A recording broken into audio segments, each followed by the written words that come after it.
our first ever live audience show, and the host specifically told me to tell everyone here that they should be drunk the entire night. So if you haven't ordered yet, get ready, and this is Hollywood Unlocked Uncensored. Hollywood Unlocked Uncensored. Please welcome to the stage the hosts of Hollywood Unlocked Uncensored, DJ Damage and Jason Lee!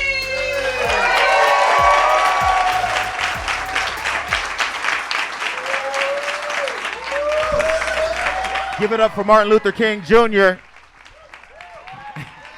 Wait. We need some more energy than that, man. Give it up for Jason Lee and myself, DJ Damage. What up? Yeah. Yo, okay, so listen. I was in Vegas this weekend watching that fight. Did y'all watch the fight? Y'all saw Adrian Broner win, right? Right, exactly. But anyway, this whole weekend I was really nervous because, you know, in this game there are very few unicorns, and when I think of a unicorn, I think of my sister playing with these little badass toys as a kid, but they were her special toy. And Tiffany, being the last black unicorn, somebody really special to me. Is she special to you?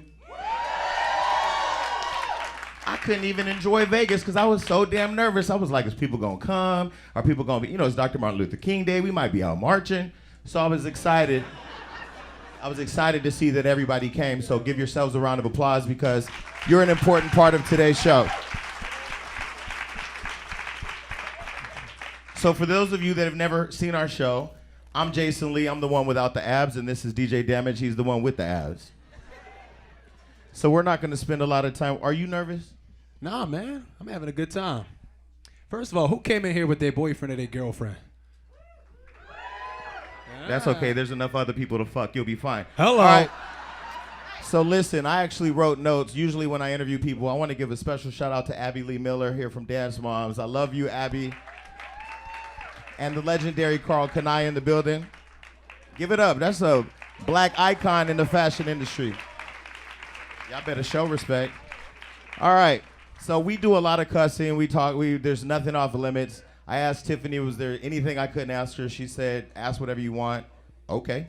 But I'm really excited to spend tonight with Tiffany. So I'm going to get her intro as correct as I can, and she'll check me if I don't. Y'all know she will. All right. Please welcome Emmy Award-winning actress. First black female to host Saturday Night Live. Major. New York best-selling author.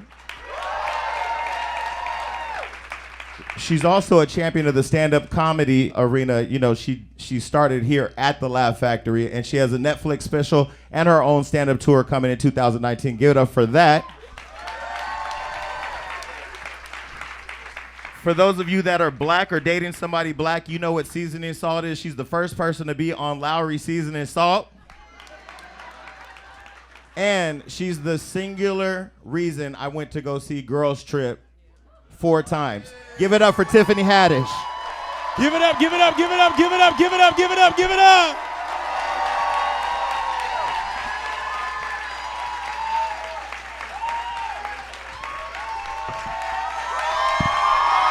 Give it up.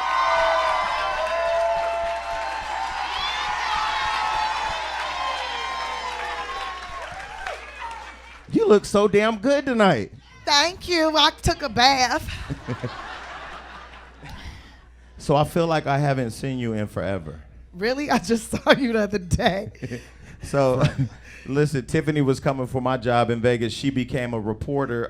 What outlet were you in? Oh, I'm Tiffany Haddish from South Central News. She ready.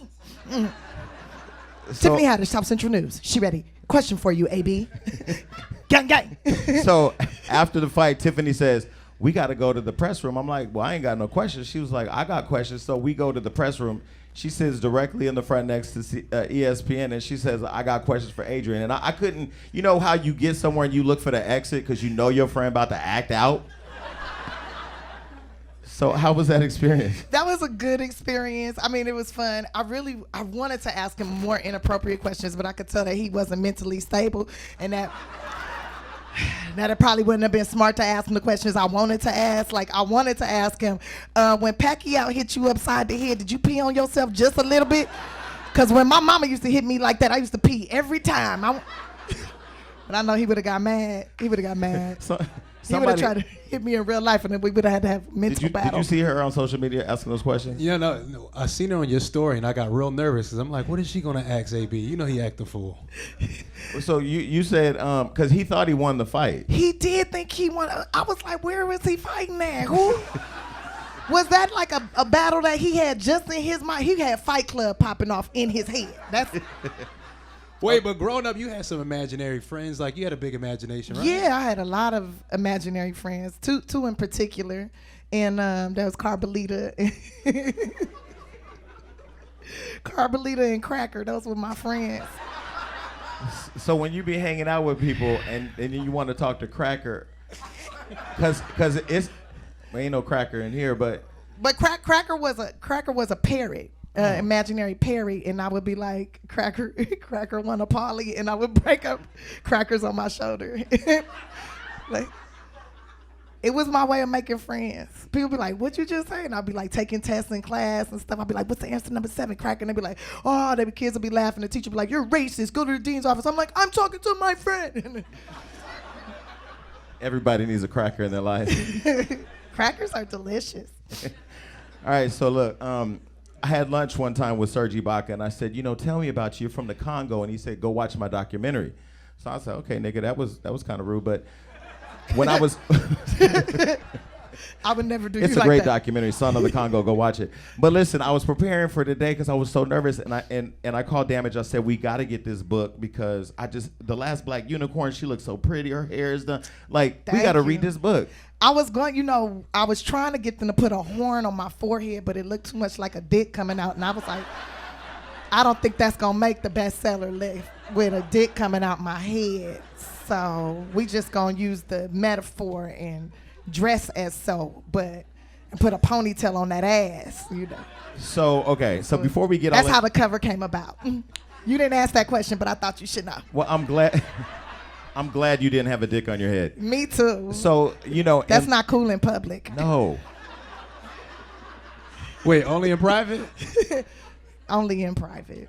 And if the light bill is paid, and the gas bill is paid, and the mortgage is paid, and the car note is paid, and my refrigerator full, then it's okay to have a dick on my head. So, speaking of dicks on your head, I have to tell y'all a funny story. I've actually seen a dick on her head. Shut up! Oh yeah, you have. Okay, but all the bills was paid. And that was live entertainment. So we're just gonna move right along. That was a good night. We can talk about it if you want. That's my favorite place on earth. So I'm in Atlanta filming Wildin' Out, and I was there filming Limited Partners with Rose Byrne. And so Nene Leaks, we're at dinner, and she says, do you want to go to Swingin' Richards? It's a gay strip club. And I'm like, I'm always with the gay shit, so let's roll. And so I said, I'm gay. For those of you that don't know, I'm gay. And if a nigga's in a room cute and single, holla at me after the show. Gay. So I said, well, Nene, I don't know if we go, we got to take Tiffany because it's just, this right here literally is energy in a bottle. There's nobody that I know in my phone, and I got like 16,000 numbers that add up to the amount of fun that you have with this one right here. So I have a good time. So I text Tiffany, I said, hey, Nene wants to roll to Swingin' Richards. Do you want to roll? She said, bitch, I'm already here. In the building. When I walk in there, as soon as I walk in, the DJ recognizes me immediately, right as I cross the threshold. He'd be like, Tiffany Haddish in the building. Bam, bam, bam, bam. And then all the dudes come running out all oiled up and shit.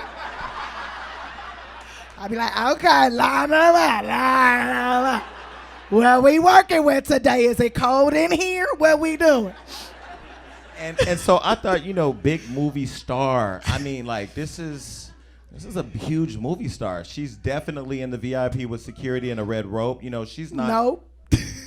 No. She's on stage with a dick across her forehead. I wasn't on stage. No, not on stage. I wasn't allowed to be on stage. What had happened was I had went to go get some more ones, and when I walked by, that one, his name Mustang. I've been calling him Shaka Zulu for a year, but his name Mustang, and it's like it's bad. Like whoa, he got a Mustang thing, and I walked by. And I thought he punched me with his fist in the top of my head. And I went over to the homie. I was like, did that man just punch me in the fucking head? Did he punch me in the top of the head? He said, no, he dropped his dick on your head. But I said, I got to go back over there and give him a couple more ones. There's a lot of weight on it. Wait, but. There's a lot of weight on it. All his blood was in there, boy. I tell you that. You know how he was standing up. I don't think a lot of people know you had some pimping days too. Huh? Did that remind you of your pimping days? Oh yeah. I used to be a pimp back in the day. You was pimping some girls and some guys, right? Yeah. I had started out pimping. Okay, so what had happened was all my stories start out what happened. My next book is called What Had Happened Was. So I was dating this guy, and he was cheating on me with this girl, and I ended up taking this girl from him. I didn't like fuck her or nothing, but I got in her head because she kept calling my house phone. This is back in the 1900s before we had cell phones.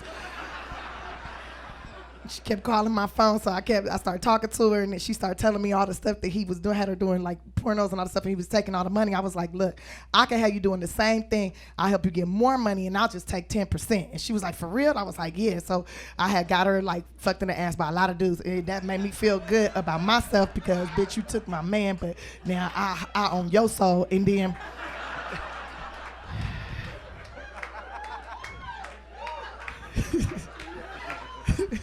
But you were commissioning the money she was getting from being fucked in the ass. How did you feel about that? I felt good about it. She felt like she earned so much. She started like really taking, doing nice things for herself, and I started doing nice things for myself. Her pussy made us win. And then I was doing bar mitzvahs at the time. Wait. Hold on. Yo, I'm hanging out with a stone cold killer. She killed somebody. Okay, wait. No, okay, we talking about the pimp or we talking about the murder? But it was at a bar mitzvah. Didn't you kill somebody? Okay, so, we'll go there next. Okay, so we'll just make it all flow, okay? Make it one cohesive story. So I was doing the mitzvahs, and when I do the mitzvahs, like a lot of times it's, the kids have grand entrances, and I would choreograph the grand entrances for the kids and stuff. And so I would go to their house and teach them a dance routine to do for their grand entrance. And this one particular kid, their mom was like, I guess she didn't have no friends or whatever. She was kind of lonely, and she would always be like, you want some wine? And be trying to talk to me, and then she would always ask me like, what's it like being with a black man? She always ask me these questions. I'm like, dang, what, do you want me to hook you up with one? Like, and so then I did, but I charged her, and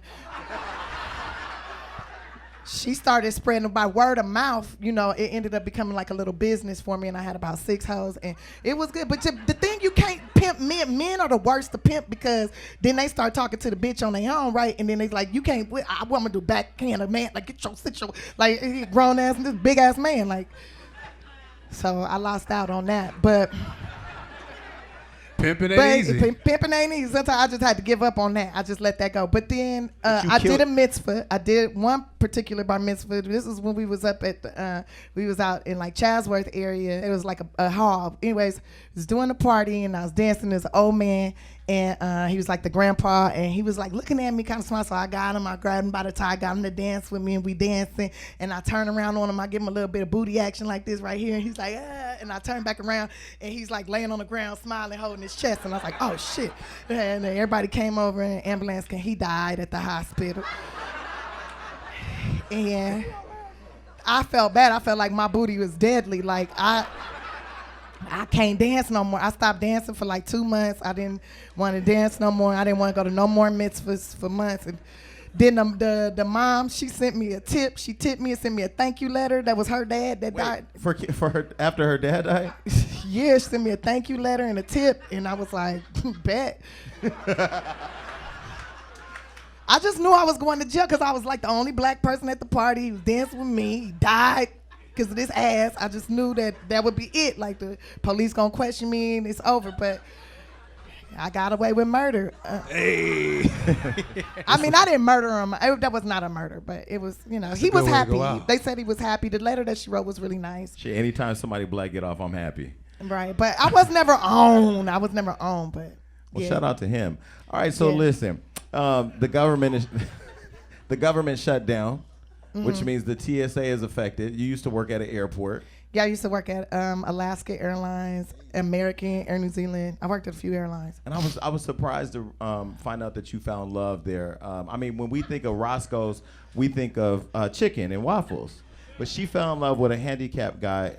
Yeah, baggage handler. He was my baggage handler. So I worked at the ticket counter checking people in, and you know how there's always like that baggage handler that's behind the ticket agent that grabs the bags and throws them back. Well, I had Roscoe, and Roscoe had like one strong regular arm and then like one little dead little baby arm, like chicken wing arm. And So and it's I like a breast on one side and a wing on the other. But Roscoe was a really sweet, really nice man. He was very sweet, very nice. He was younger than me. And But you said he had good dick too. man, that dick was fire. Never underestimate the handicap, okay? They can fuck the shit out of you.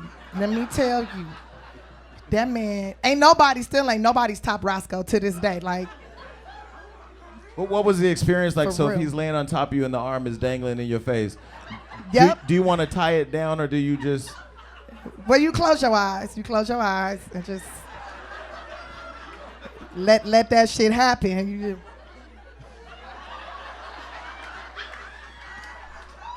don't. Every time I would open my eyes, it would scare me just a little bit because he was like,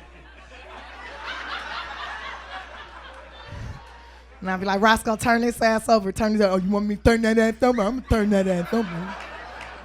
Did he really say he And said I thought, look, this is the thing that had me fucked up. I thought I was doing something amazing. I thought I was taking his virginity. I thought I was giving him something amazing. But turns out he been fucking other handicapped bitches or nurses or what. I don't know what he been fucking though. That motherfucker had all the tricks. He had took that strong arm, scooped it under my body, flipped that whole ass off. Like, he had that fire. Wait, I thought you healed Roscoe at one point. I what? I thought you healed him. I healed him. I did. I thought I did too, but apparently no. But like after it was all done, like he busted and he was like, you know, because normally he talk like that. And when he was coming, he was like, oh. He was like, damn, girl, you got some good ass pussy. I was like, oh, I healed this mother. Pussy good. I was like, wow.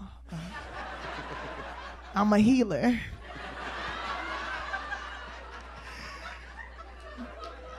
And I was like, Roscoe, you want some water? You want something to drink? He was like, yeah, baby girl, that'd be nice. I was like, I made him a pimp. And got the water. I came back. I was like, here you go. He was like, thank you so much. I was like, oh, my powers are temporary. I gotta fuck him again. And I did. So I've met some amazing people with you. Just in the little time we've been hanging, I've met Dave Chappelle. Yeah, that's my bro. Yeah. I just met Chris Tucker the other day. Mm-hmm. And I'm a huge fan of Beyonce, but I'm gonna just say this. I know you are tired of people asking about Beyonce. I'm not gonna disrespect you. This is a black icon up here. Would never ask her no disrespectful ass shit. But I'm just gonna say this. If you get invited to go and hang out with Beyonce again, I would love to be your plus one. So if you could bring a plus one, would you take me or Sanaa Lathan?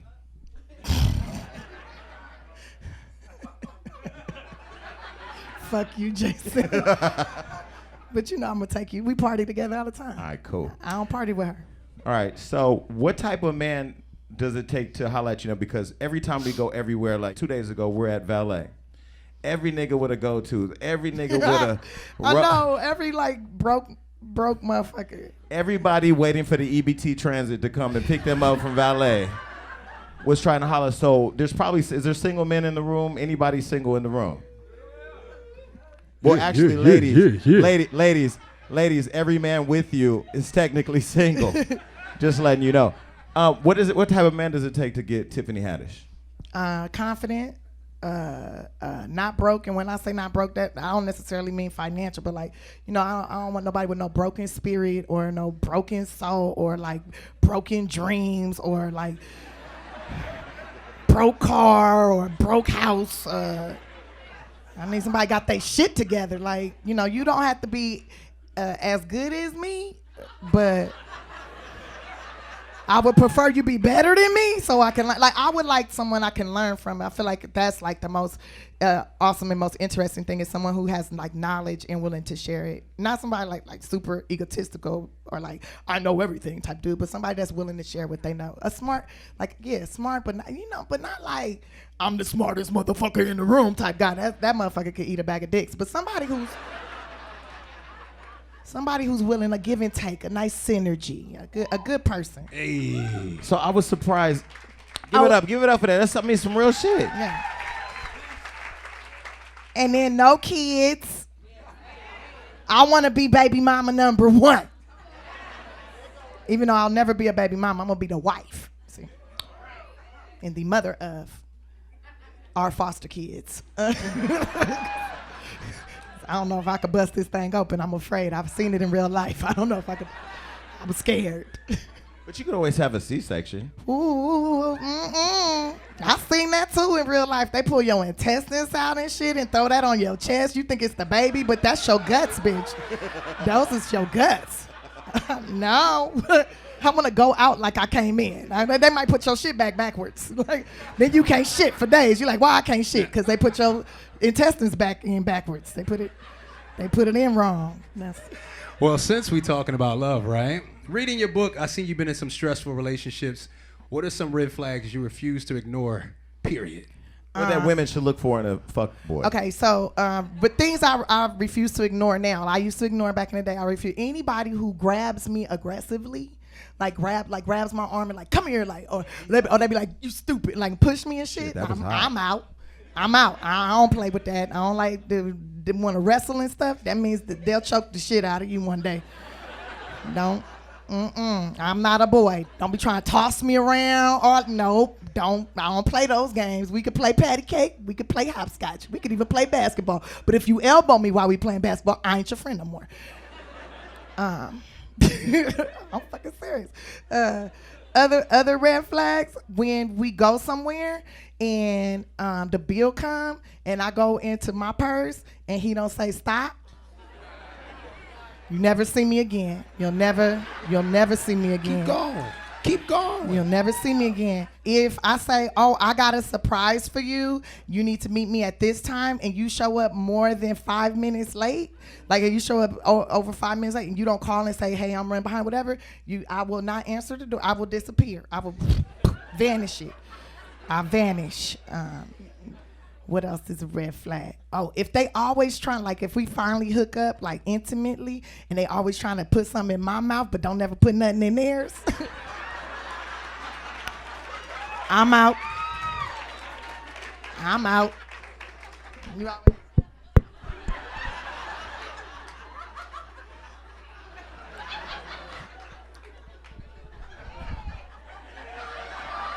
That's how we do that. Me first, then you. Ladies first. Oh, they don't open doors for me. If we walking into somewhere together and like if we both going into the same place and if they walk ahead of me and they don't say, hey, let me check it out right quick, or if they just go in and like don't hold the door open for me or just open the door, like if they just kind of rude, then I'm like, yeah, fuck this motherfucker. I'm not dealing with that no more either. Even when we go to the grocery store, I know the door open for both of us at the same time, but motherfucker, let me in first. Or you walk in, look both ways, and say, come on.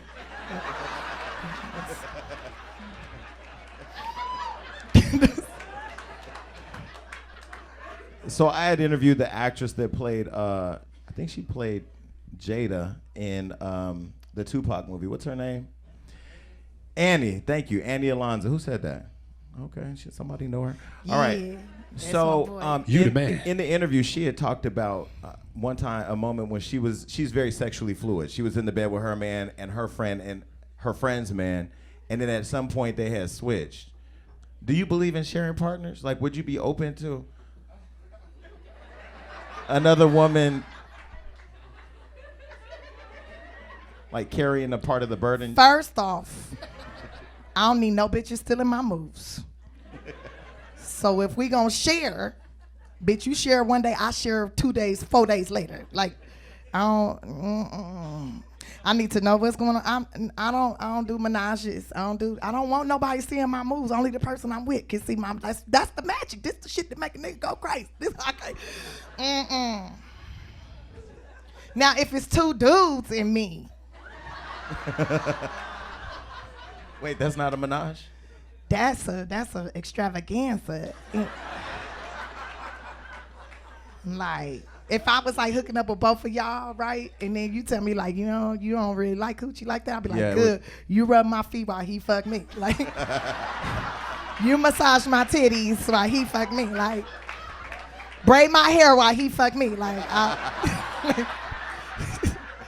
that to me is super dope. Like, wait, but I was with you. Like, help me bounce harder while I fuck him. Like, you help me bounce. Like. But like both of y'all inside of me at the same time, that's not gonna happen. I'm not gonna have two dicks in my hand at once. That's not gonna happen. It's about me. So unless we have Swinging Richards. And well, if we have Swinging Richards, then that's different. All my clothes on, they clothes off. That's different. Now, me and Jason was talking about it. We was wondering, like, how do you feel about having sex on your period?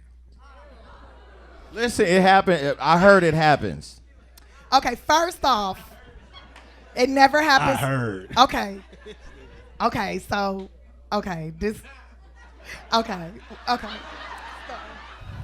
it depends, okay, because sometimes, okay, so.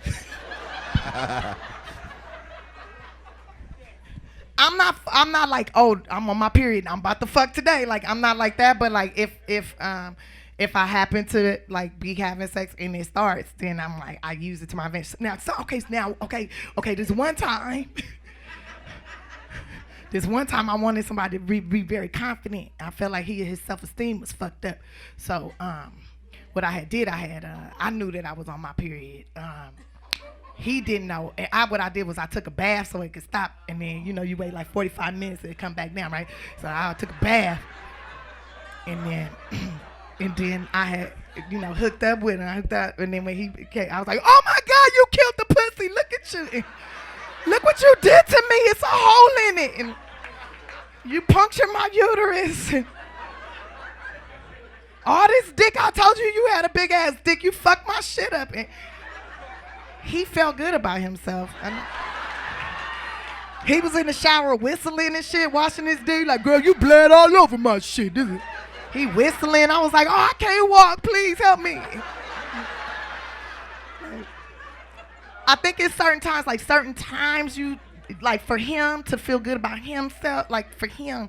But it's not something that I'm like, ooh, I'm bleeding. Let's go. Like, no. Because that shit smell like battery acid. I'm dying. Like, all my battery juice is draining. If you don't turn your motherfucking phone off, bitch, I swear to God. That phone's, I'm sorry for calling you a bitch, but bitch, turn that phone off. The phones is my enemy right now. Speaking of phones, okay, so we were in Miami for New Year's. We had a blast. Well, yeah, too much fun. So that was just bad. That's just bad. So I just want to apologize because I feel responsible. No, it's not. It's my fault. I should have told you as I have to go to bed. I should have just went to bed. So listen, I watched Girls Trip. I've known Queen Latifah for about 26 years. But I saw Tiffany in Girls Trip, and I don't think I've ever laughed that much. Who watched Girls Trip? Thank you, guys. When was the last time we actually sat in the theater and had no shade, a female comedian have us literally on the fucking floor before she got to the pineapple? I was like, this bitch is crazy. I never did nothing with a pineapple. I'm allergic to pineapples. That's how you die. It's grapefruit. Was it a grapefruit? It was grapefruit and bananas. Well, I don't suck dick with fruit, so I don't know nothing about that. Well, you don't know how to suck a dick. All right, sorry about that. But listen, Damage new to the show. He like, nigga, when you do you, just do you all by yourself. So, the grapefruit, sorry. In part 2, we're going to do fruit by the foot. Speaking of fruit by the foot, how much of that was improv with Kofi, or was it really, his dick was out, I thought. Oh, no, that was all acting, bro. That was all in the script. No, Sorry, the stuff that I said, Now I wish I could have seen what that. Then no, I didn't get to see that. So we're in. I tried to, but I didn't want to get me too. So we're in Miami. Tiffany lands in a jet like a movie star. I hit her up. Come to the club. Come to the club. I beg you to come to the club. You and that gremlin. We're not gonna say his name up here. Yeah. Anyways. And so you come to the club. We have a great night, and then we leave at 7:30 in the morning, and then. I'm too old for that shit. And I went to sleep. Then I went to Boca Raton. The next day. Yeah, and then I went back to sleep. And then I went to the show. And then I thought in my mind I was ready, but I knew what I wanted to do. I knew what I wanted to say. And then I walked on stage and I saw, it was like 4,000 seat theater, and I saw like 3,000 cell phone lights go up. And I thought to myself, all my intellectual property is about to be gone. Like, I'm about to do my Netflix hour. And a tour. In a tour, and everything's about to be gone. I'm gonna have to rewrite everything, and I've been working on this stuff for so long, and it was like my soul was like, bye bitch, I'm out of here, good luck. Good luck, bitch. Figure it out. And I had to make a decision in that moment. Do I want to give up everything, or do I want to just go ahead and just take this L and just be here with these people? And I took the L, and it just was there because I didn't want to give up everything. I mean, Netflix is about to pay me $2 million to do that shit, and these people, that show was not paying that at all. I said, I'll go ahead and take the L. But I have taken many L's in my career. I've been doing comedy since I was 15 years old, and I have, and when I say L, that means loss. Like, go ahead and take this loss. And I have taken many of those in my career, and like at least every year, 3 of them. And so I was just like, oh well, this will be the last one for 2018. Like, and I've never had a bad show that ended up on the internet like that. I was like, damn, I'm famous. I made it. You had a bad day, and that shit is on my front page of my Google page for 4 days in a row. I was like, I made it. How did you feel when like all the people that were giving you the accolades at the same time turned around and tried to make it like the worst day in history? I felt really good about that, to be honest. I was like, look at them over there trying to destroy me. They really like me. They think it's so hard about me. They like making videos about it, and they talking about everybody. Because there was nothing else to talk about. It was like nothing else happened. Nothing dramatic happened. Cycle. Nothing in the news. Nothing happened. So like everybody talked about it. And I was just like, man, this is, to me, it was kind of like, at first I felt bad about it or whatever, but then I started to feel really good because it was like, dang, y'all really talking about this. It's like like I got hit in the head playing tetherball, and my nose started bleeding on the playground, and everybody was like talking about, remember when your nose bled, for like days. Like, I said, man, I made it. I'm the most popular kid in school. This is cool. Like. But I text you the next day. I said, hey, how are you? And you said, great. I didn't know how to respond because I was waiting for you to call and cry, but you were like, I'm good. I'm good, yeah. Like, they gave me my check, and it cashed. And then I took all that money. Well, not all of it, but a majority of the money, because I had to still pay people that were working for me. And I took a majority of the money, and I bought a bunch of suitcases for foster kids and for kids that are in probation. Like, there's this probation camp up in Valencia, and I bought a bunch of suitcases, and I took them up there. I went and talked to the girls, and then I took them up there, so when they come out when they're emancipated from that camp and they go to placement or whatever, instead of going with a plastic bag and the few things that they showed up there with in a plastic bag, they can leave there with a suitcase and feel like a traveler, feel like they're on an adventure and not feel like an inmate or a piece of trash or garbage. They can feel like a person. So I took the money and did something good with it. But what I'm about to do, is, and I'm looking for the perfect venue in Miami. I'm gonna do another show there, right? And this time I'm gonna allow anyone who has a ticket from the New Year's Eve show to come. They just bring that ticket if they still got it. If they don't have it, I charge everybody $20, and whatever money that comes off of that, I'm gonna use to do stuff for the kids in Miami. So that's amazing. Give it up. Yeah. So. From my losses, from my mistakes, others will flourish, and we all learn I learned a valuable lesson. Don't party with you when I gotta go to work the next day. But what I love, if you read this book, again, the book, The Last Black Unicorn, you're so raw in telling all of your past, from your stepdad trying to kill your mama, and then coming to you to help you kill your ex-husband. Yeah. I mean, from that and more stories, and we'll get into a little foster care in a little bit, because I'm a foster kid. I was a foster kid. Damage was adopted, and so Man, you was lucky, huh, Damage? But you still call yourself Damage. You letting these bitches know off the top you ain't shit. Look, I'm damaged. I'm DJ Damage. I can make you dance, but I'm hurting. Yeah, because I didn't last that long in my place, but they dropped my ass right the fuck back off. They were like, take this little motherfucker back. Okay, I kept getting moved around myself. I was like, dang, what's wrong with me? But how was your foster care experience, though? Because like they put me with a pastor that wanted to pray every day. I wanted to tell him, like, nigga, I'm gay, but I felt like it was inappropriate. I mean, some were really great and some were really bad, and at the end of the day, it all was really good, because I learned that no matter what walk of life you are, no matter what your race is or who you are, how much money you get, whatever, like, everybody's a little bit fucked up, and it's just like figuring out what kind of fucked up you can deal with. And like, I'm glad that I had those experiences. Like, I can fit into any circle. I can go anywhere in the world and I can fit in, because I've lived in so many different people's houses.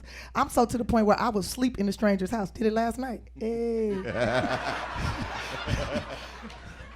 Like, oh, this is comfortable. Like, Tiffany Haddish is in the bed. Yes, I am. So Floyd Mayweather faked on us tonight because he went to the game. But he said we got to hang out later tonight. How did Floyd try to remember you when you was at his house? Yeah, Floyd gonna say, I was like, we met at the Laugh Factory. He's like, I ain't never been to Laugh Factory. I'm like, yes, you have been to the Laugh Factory. I ain't never been there. I ain't never met you before. I see you on TV, but I never met you. I'm like, you did meet me. You was saying all these things. And he's like, he's like, stand up. Stand up, let me look at you. Turn around. I was like, nah, you're not finna see this from the back. That's what you're not gonna do. Now, this ass changed over there. When I had met him, I was like 110, 20 pounds. The bitch was homeless.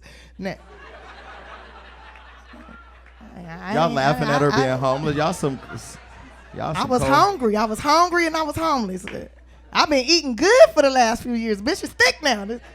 You're not gonna recognize this ass.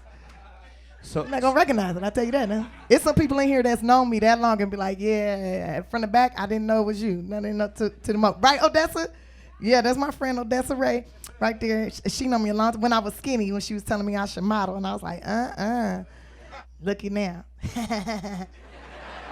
I told you I was gonna make it, bitch. We did it. So I have a question. So this is my friend Rob right here. He let me sleep on this couch when I didn't have no job. But this is because, you know, when you moved to LA, I mean, I had a career, but when you abandon your career to follow your dreams, sometimes you struggle. Right. That wasn't necessarily my story. I just liked to drink and party and didn't want no rent. but for him, he's a great friend. We made money, but we just drank it all. He's an aspiring actor.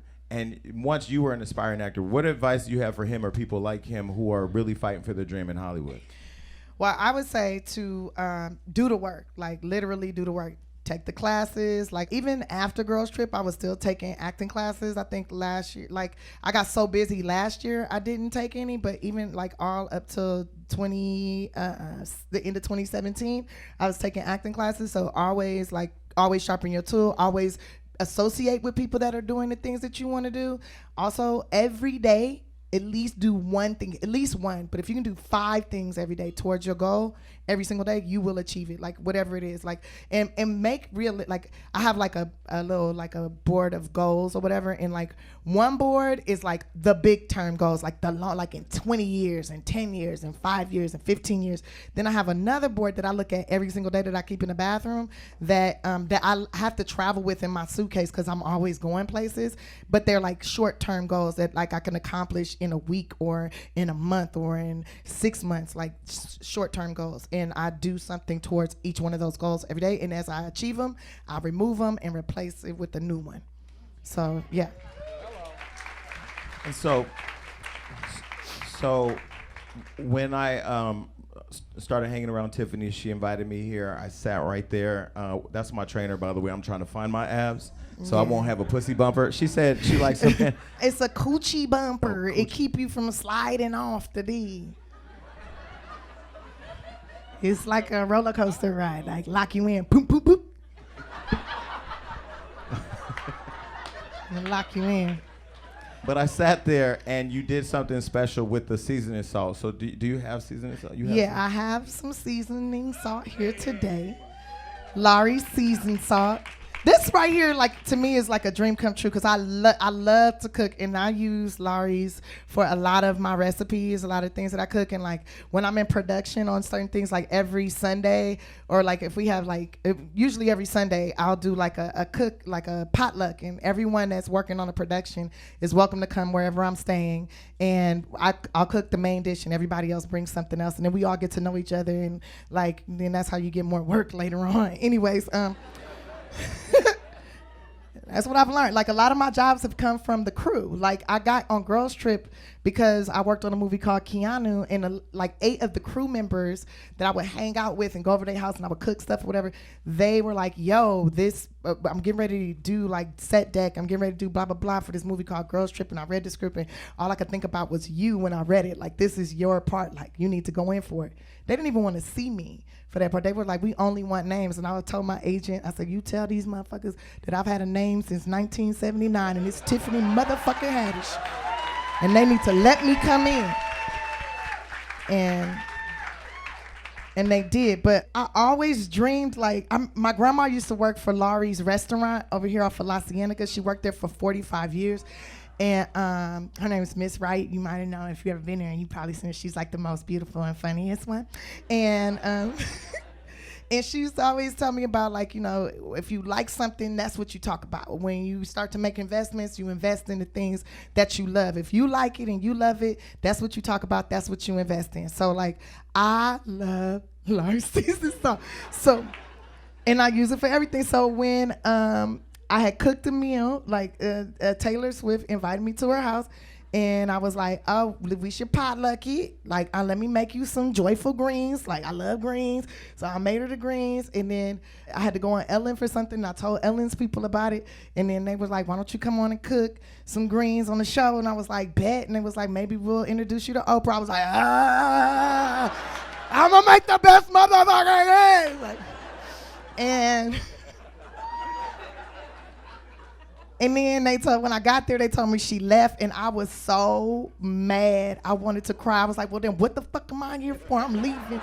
I'm out of this bitch. But you held it together pretty good. Yeah, I wanted to leave, and they was like, well, no, we still need you for the segment. We'll just talk about it, and we'll still have you make the greens, and then you can, like, do a message to Oprah. I was like, I don't do no damn message. If she didn't want to see me, then fuck that shit. Like, that was the ghetto, like, foster kid that's hurt that came out, and just the producer side. And but I was like, okay. And my people was like, you got to do it. If it's Ellen, this is going to get you a lot of white followers. I was like, all right. If this going to give me white followers, the crossover is real. And I went out there, and I kind of had a little attitude, and then they brought Oprah out, and I damn near peed on myself.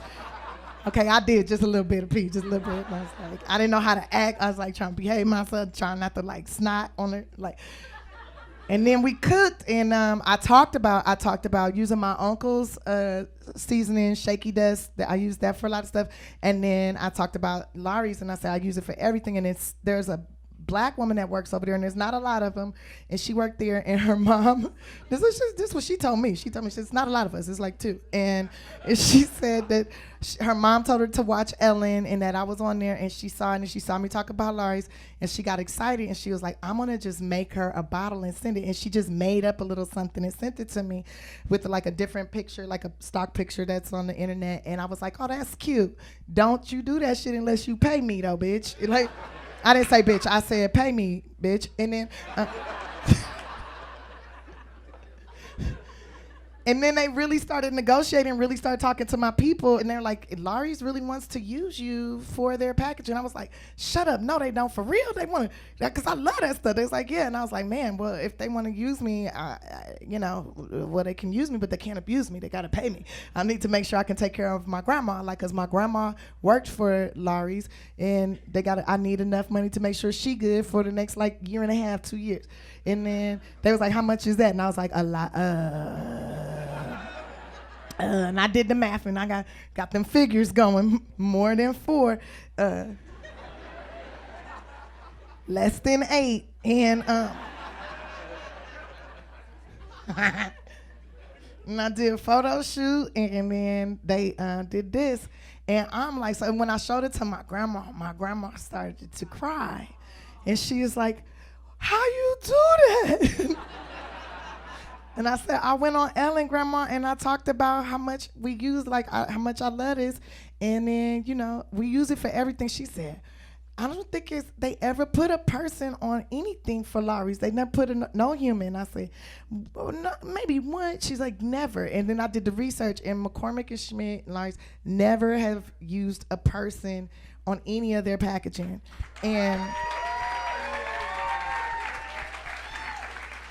And then I told my grandma, I said, Grandma, I'm gonna be the first black woman to do a whole bunch of stuff. And she said, well, good, because you're the first black woman to take care of me besides my mama, and I love you for that.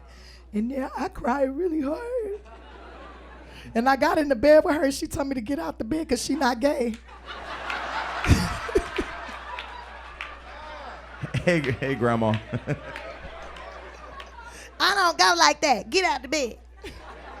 But so that night that we was here, it was like I had just got like a shipment of them, and I took a chance. I was like, anybody want to buy this bottle of Lawrys Seasoning salt? We'll auction it off, and then whatever money comes from it, I'll buy a bunch of suitcases. And I bought a whole bunch, like ended up raising like $700 for one bottle. And I just gave her $500 because I was so moved. Right. I mean, because I was a foster kid, and I remember I was a foster kid in a group home, and I went to work at a group home. And I remember when my probation officer or whatever comes, or you get terminated from your placement, they just throw your shit in a garbage bag and you out. And I had never thought of it in a way of feeling like trash. And it does. It subliminally programs you to think you're trash, and then where do you end up? Basically in jail. You end up locked up and thrown away like trash. So it's when you start to give children like a sense of, like Whitney Houston say, a sense of pride. Like, and give them something to be proud of, and let them know that they have ownership of something. This belongs to you, and no matter where you go, you can take this with you. Then it's like you give them some confidence, and it's all that somebody needs, just a little bit of confidence, a little bit of something, someone believing in you, just a little bit to go straight to the top. You know? And so you did something special, and I told her, bring another bottle today and let's do it again, because it touched me, and hopefully it touches other people. Yeah, so we'll auction this off. Let's We're go. gonna auction off, I'll autograph it. I sprinkled a little bit of success inside this one. You figure out what that is when you open it. So you want to do it? Yeah, okay, so let's start the bidding off. We're going to start the bidding off for the bottle of Lawrys Seasoning salt that will be autographed by me, Tiffany Haddish. And it's Tiffany Haddish Seasoning. She ready. And you can put it on everything. We'll start the bidding off at $25. $25 going once. $25. Anybody else? $25, $30, $30. $100. We got $100. $100. What you got? $150. What you got? $200. $200. $250. Back here. $300. $300. Hey, back here. What All you in got? the back with the stripes. $1,000. $1,000. Wow. Wait. $2,000. $1,200. We got $1,200. For the she ready. This for the kids. For the Lawrys Seasoning set. Huh? $1,300. $1,300. $1,400. This for the kids. We might get them a Over here on the bag. left. What we got? $1,500. $1,500. Stripes. $1,600 for the Lawrys Seasoning salt. Going once. What we got? $1,700 for the Lawrys Seasoning salt. Oh, they not playing now. $1,800 for the Lawrys Seasoning salt. Some of y'all gonna end up in a foster home. Did you say 10,000? What'd you say? Don't be playing games over here. We don't take EBT on this day. We're not taking EBT on this day. The government is shut down. We know that card don't work. The government shut down. We know that shit don't work. Then we got $1,800.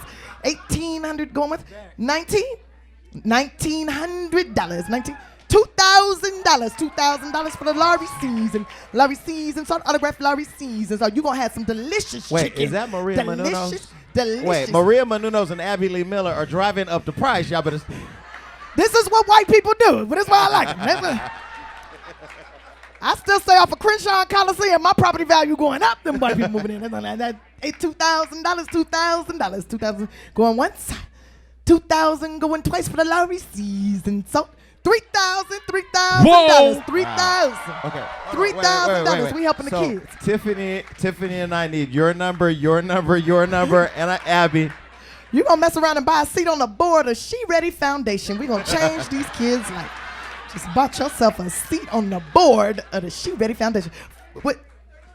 $3,500. $3,500 for the Lawrys Seasoning. So $3,500 for the Lawrys Seasoning. So I'm gonna come to your house. I'm gonna cook you a meal this week. On my EBT card, I'm gonna cook it. $3,500 going on once.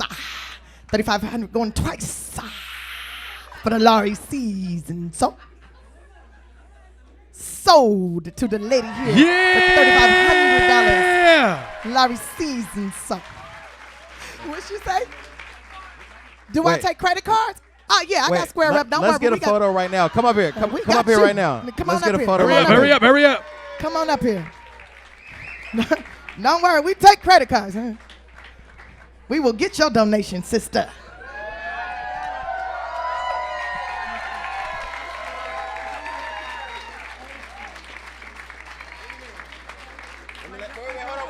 Hold on. Let Get you out get a the photo. picture. for you. Get out Let the me picture. get my ass out the way.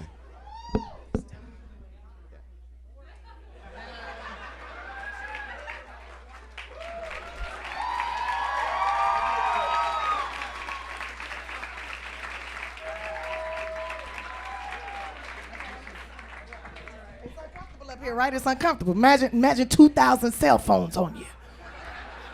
You'd be more lit than the lights. I'm gonna sign this for you and bring it to you. Okay. So before we get out of here, when I called Tiffany about doing this interview, and I said, hey, I would love for you to, do this interview with me, big fan, all that. And you said something to me that really, I'm not an emotional person, but I did hang up the phone feeling like this is really the epitome of who you are as a person. Oh, well, yeah. So one of my board members was like, why would you launch or tell everybody about She Ready Foundation at a comedy show? Why would you do that? I said, what? And why would you? And she said, why would you do it with these Hollywood unlocked people? Who are they? And I said, first off, man.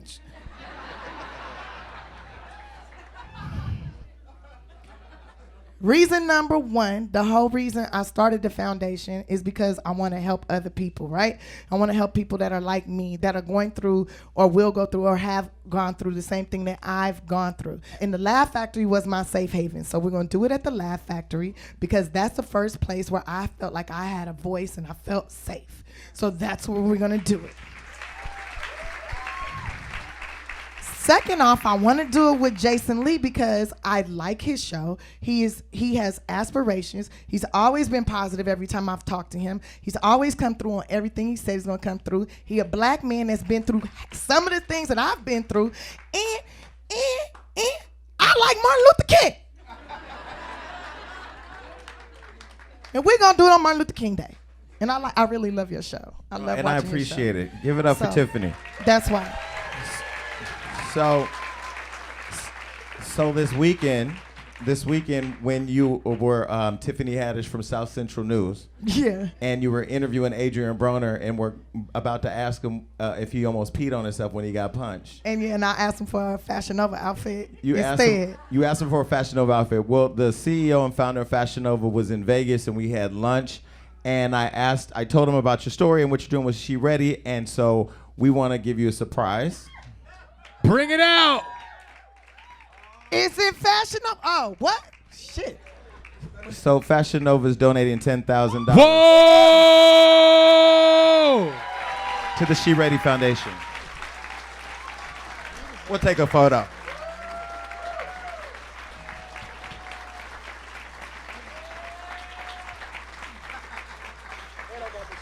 Y'all so nice. change these lives. That's really nice. I just hard to smile. Can I cash this? Well, we got the real one. We got the real one here too. Oh, okay. All right, But cool. when he asked, you know, how much should I give, because this There's is no signing, no endorsement thing on the back. the real check has an autograph here. I'm gonna take this up to City National. This is for our account.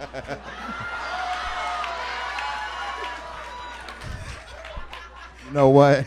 This won't fit through the window. Why it won't go through the window? Can I? But he asked, he said, you know, you don't understand how a foster kid feels until you've stood in those shoes, until somebody shows up and tells you it's time for you to go. And all the people that wake you up in the morning, cook your food, take you to school, put you to sleep, take you outside for recreation, are now no longer in your life. Literally change after change after change. And you can't find them. He said, well, how much do I give? Because this sounds like a lot. So he's also committed to helping you with whatever backpack, luggages, anything you need to provide for kids with your foundation. He's willing to help. That's awesome. So thank you for, you know, being an amazing person. And, you know, to everybody here, it meant a lot. It's a lot of money. There's a lot more. You know how many suitcases we can get with this money? But we can get them shoes and stuff too. Not Jordans, but we can get them some Bogos. We can get them some Bogos. Jordans on. Oh, you got Jordans on. Oh, but anyway, no. Thank you to everybody that came tonight, because this was more than just an interview. This was really about getting to the moment that happened earlier with the auction, getting to this moment, and really showing how much we appreciate you and how much we appreciate everything you do. Thank you. To everybody watching and to everybody here, like, we have to keep lifting up our unicorns, because they are very far and few, and it's easy to rip people apart, and it's really hard to love these days. And I think it's important when, you know, we give people their flowers when they're here. And if I have flowers, I would give them to you, but you know I love you to death. I know. I love you too. So thank you so much. And thank you everybody who came tonight. Thank you. Thank you, guys. I guess y'all could drink till about 9:30. No, 9:15. 9:15? Yeah, they got another show. Oh, well, I'm going to go over here and collect this. Yeah, we in here. We in here. We got $13,500 worth of stuff we can get these kids. That's great. Y'all can also, if you don't, you know, you can't do nothing now, but maybe you want to do something later, you can go to shereadyfoundation.org and you can make donations there. Also, you can write in there and like volunteer and help out if you want to. That would be so nice, because I can't take all the bags myself all the time, but I do write notes to every single kid and I try to talk to them. And then I disappear, then a bag shows up. That's how I do it. I don't want to hand it to them like Tiffany Haddish be giving me shit. Like, I just want to show up, because I don't want them talking mess. But anyways, thank you guys so much. Thank you guys for coming out. Thank you very much.